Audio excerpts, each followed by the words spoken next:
মালদার হবিবপুর ব্লকের বুলবুলচন্ডী গ্রামীণ হসপিটালে রাতভর চলল টর্চ লাইট জ্বালিয়ে চিকিৎসা পরিষেবা।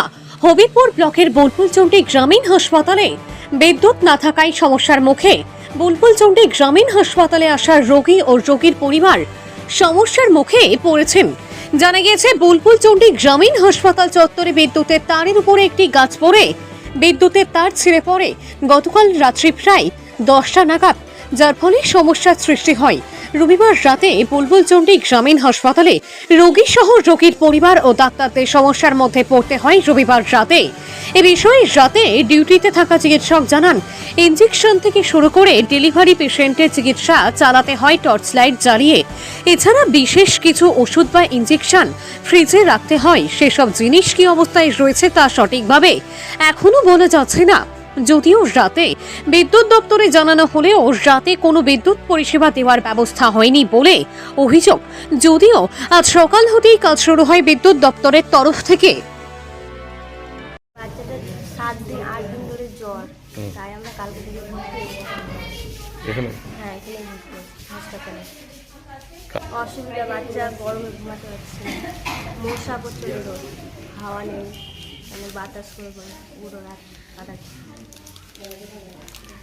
লাইন বলা হয়নি, কারণ ওদেরও তো কিছু করার নেই তো কিছু, সবারই অসুবিধা।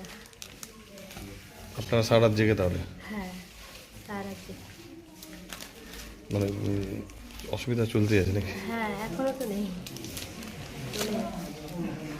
কি নাম আপনার? যা পাল। কালকে একটা ঝড় বৃষ্টি হলো, আনুমানিক কত 9টা-10টার দিকে। তারপর থেকে নেই, সম্ভবত সামনে একটা গাছ পড়েছে তারের উপরে, তারপর থেকে আর নেই। তো অসুবিধা সারা রাত এখানে কোনো ইলেকট্রিসিটি ছিল না। ইলেকট্রিসিটি না থাকার জন্য যা হয়, ডেলিভারির ক্ষেত্রে বা ডেলিভারির ক্ষেত্রে আমরা লাইট জ্বালিয়ে, টর্চ লাইট জ্বালিয়ে করেছি। ইনজেকশনগুলো আমরা টর্চ লাইটে দিয়েছি, লেখালেখি যেগুলো করেছি সব টর্চ লাইটে করেছি। আর আপনার দামি কিছু ইঞ্জেকশন আছে যেগুলো?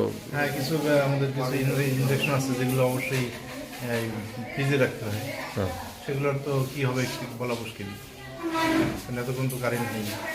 অনেকক্ষণ তো হয়ে গেল। হ্যাঁ, সে তো 11টা, রাত 11টা ধরে 11টা থেকে তারপর থেকে নেই, তাহলে অসুবিধার মধ্যে আছে। অসুবিধার ভিতরে আছে। এখানে তো গরমের দিন ফ্যানও চলছে না। এখন পর্যন্ত তো কোনো খোঁজ দিচ্ছি না।